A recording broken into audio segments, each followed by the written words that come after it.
kita masih dapat mempertahankan konsistensi dukungan kita terhadap bangsa Palestina.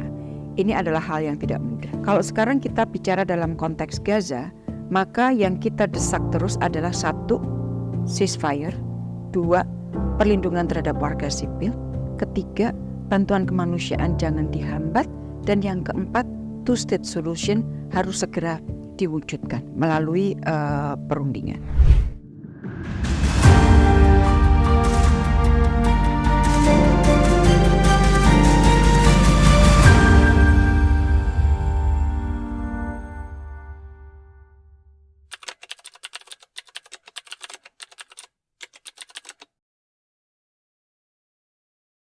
Ya, jadi kalau kita bicara mengenai apa yang terjadi di Gaza, ini kan sebenarnya hanya sebuah kepanjangan dari konflik yang sudah terjadi lebih dari 70 tahun.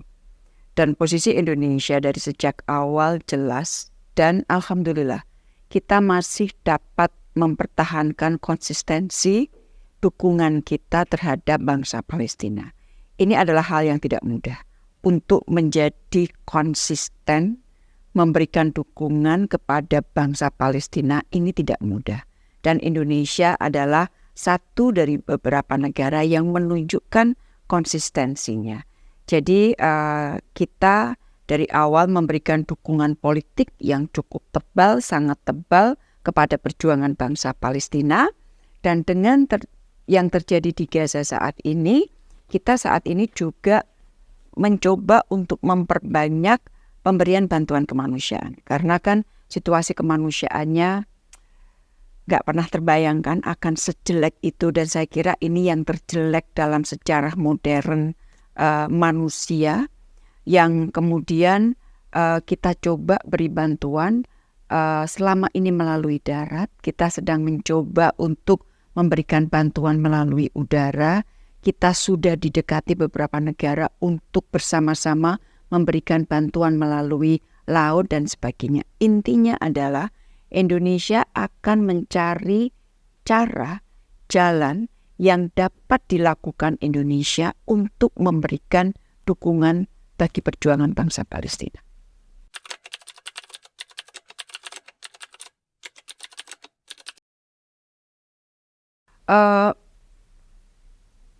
Jadi sebenarnya begini, kalau kita melihat dalam konteks dunia, saya bawa ke agak yang mengerucut kepada konteks PBB, Dewan Keamanan PBB. Sebenarnya mudah, dalam artian kita sudah memiliki cukup banyak resolusi mengenai Palestina, mengenai apa yang harus dilakukan dunia internasional terhadap Palestina, apa yang harus dilakukan Israel terhadap Palestina. Semuanya sudah ada. Pertanyaannya adalah, kenapa tidak dijalankan? Pertanyaan kedua adalah, pada saat tidak dijalankan, kenapa tidak ada sanksi? Disitulah kita terus berusaha untuk bertanya dan berupaya. Karena sekali lagi, andai kata pelanggaran-pelanggaran yang dilakukan Israel itu dilakukan oleh negara lain, saya yakin list sanksinya sudah akan panjang sekali. Tetapi ini tidak terjadi. Oleh karena itu, salah satu cara kita adalah memperbanyak teman yang terus dapat memberikan pressure, tekanan kepada dunia, agar dunia tahu, dan tidak hanya tahu, kalau tahu sih tahu, tetapi ingin mengubah dan memperbaiki. Dunia tahu bahwa yang dilakukan Israel adalah pelanggaran terhadap hukum internasional, terhadap hukum humaniter internasional, dan oleh karena itu harus dihentikan. Dalam kaitan ini, kita banyak sekali bermain bersama dengan teman-teman OKI.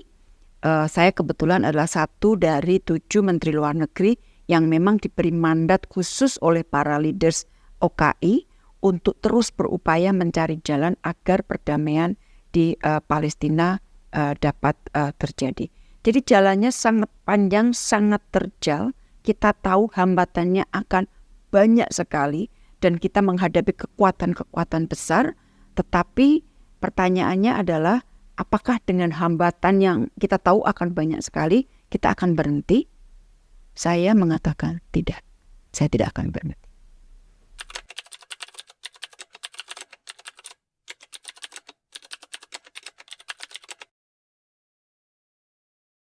Advisory opinion ini yang saya perlu jelaskan adalah bahwa advisory opinion ini sebenarnya kita memberikan pendapat hukum kepada Mahkamah Internasional, kepada ICJ, guna membantu ICJ di dalam memberikan advisory opinion atau fatwa hukum kepada Majelis Umum PBB. Karena ada pertanyaan Majelis Umum PBB kepada ICJ dan kita memberikan masukannya kepada ICJ. Nah, fatwa hukum dari ICJ ini sangat berarti untuk menambahkan atau memberikan elemen hukum terhadap upaya organ-organ PBB dalam mendorong penyelesaian damai isu Palestina. Dan Indonesia berharap bahwa fatwa ICJ ini dapat menegaskan pendudukan Israel di tanah Palestina berstatus ilegal di mata hukum internasional dan harus segera dihentikan. Dan ini kembali lagi merupakan hal yang sangat penting untuk memberikan perlindungan hukum terhadap kedaulatan Palestina atas wilayahnya sendiri dalam menghadapi berbagai tindakan Israel untuk memperluas wilayahnya. Jadi ini adalah upaya tambahan Indonesia. Jadi kan tadi saya bilang ada upaya politik, dukungan politik, ada upaya kemanusiaan, bantuan kemanusiaan. Ini upaya tambahan kita melalui jalur ICJ, kita memberikan masukan kepada ICJ agar ICJ dapat memberikan advisory opinion-nya kepada Majelis Umum. Dan ini kita tahu bahwa apa yang akan dilakukan ICJ nantinya berdasarkan masukan dari negara-negara termasuk Indonesia akan sangat bermanfaat bagi proses perdamaian secara keseluruhan.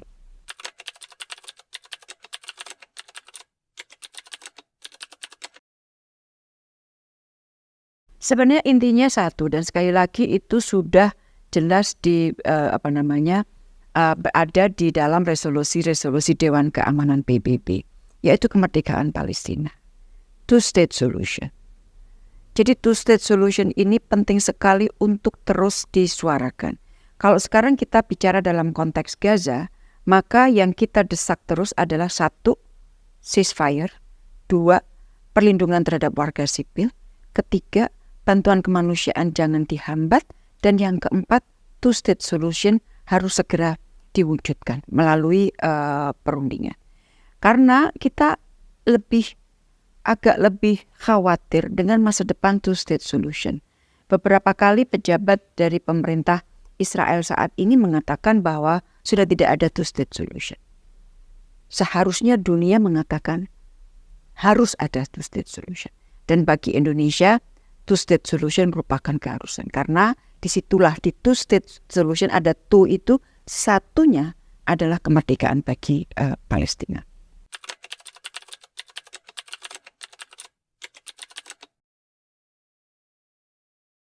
Pertama, suarakan terus dukungan rakyat Indonesia terhadap kemerdekaan Palestina dan tentunya dukungan rakyat terhadap apa yang dilakukan pemerintah. Jadi apa yang dilakukan pemerintah saat ini adalah betul-betul merefleksikan apa yang ada di grassroots, di masyarakat. Jadi sekarang itu kalau saya pergi belanja, saya pergi kemanapun, sering sekali menjadi lebih sering saya ketemu dengan masyarakat dan isunya cuma satu. Bu, terus berjuang buat Palestina ya Bu. Semua mengenai Palestina. Itu artinya bahwa isu Palestina itu betul-betul ada di hati masyarakat Indonesia. Dan menjadi kewajiban bagi pemerintah untuk merefleksikan suara hati rakyat Indonesia untuk terus mendukung Palestina. Dan kebetulan sekarang ini kita betul-betul pemerintah dan masyarakat betul-betul pas posisinya.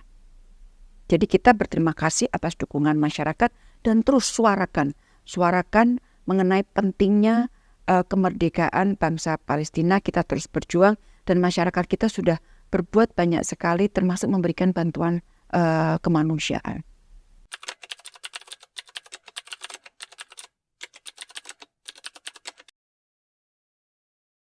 Ini sebuah kemajuan dan Indonesia menyambut baik.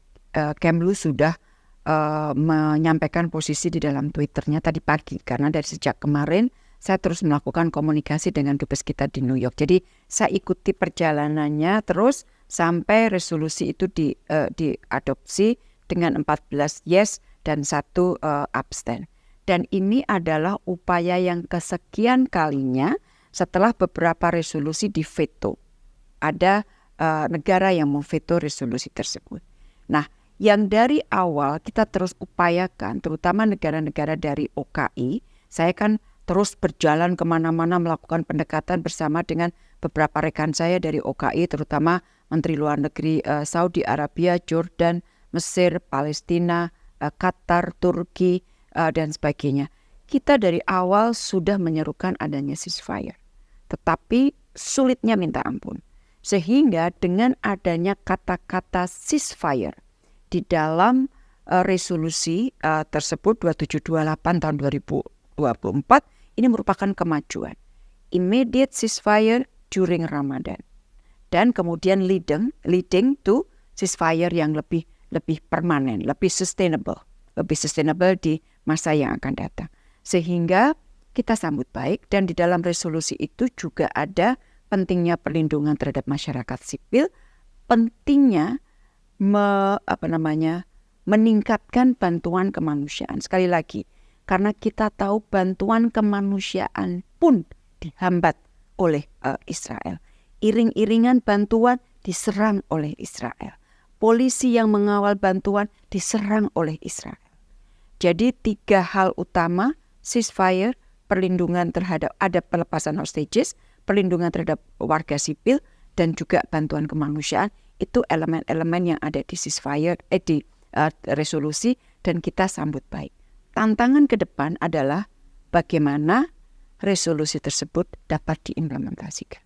Karena kita tahu, tadi saya bilang sudah banyak resolusi di Dewan Keamanan PBB, tapi tidak diimplementasikan. Gak ada sanksi. Sekarang ada resolusi baru 2728 mengenai ceasefire. Kita ingin agar resolusi ini diimplementasikan segera. Ini kita sudah ada di pertengahan Ramadan. Kita masih memiliki waktu 2 minggu lagi di Ramadan. Dan di resolusi itu jelas disebutkan immediate ceasefire during Ramadan. Jadi waktu kita sempit untuk membuktikan bahwa resolusi itu akan diimplementasikan.